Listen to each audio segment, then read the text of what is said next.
علم الکلام اور فلسفہ کیا یہ دین کو سمجھنے میں کوئی مدد فراہم کرتا ہے؟ کیا آپ نے اس سے کوئی رہنمائی حاصل کی ہے یا آپ کو ان چیزوں سے کوئی فائدہ حاصل ہوا ہے؟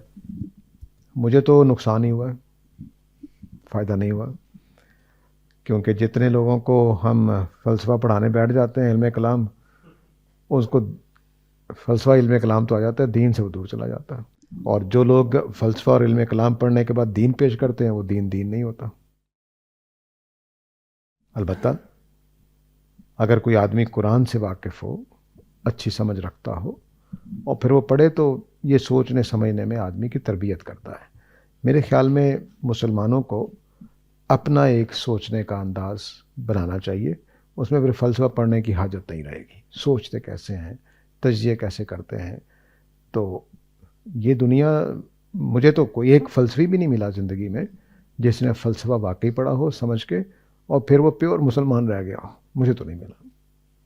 تو میں کیسے کہہ دوں کہ فلسفہ اور علم کلام اسلام کے لیے مددگار ہے؟ میں نے تو الٹا حساب ہوتے دیکھا ہے۔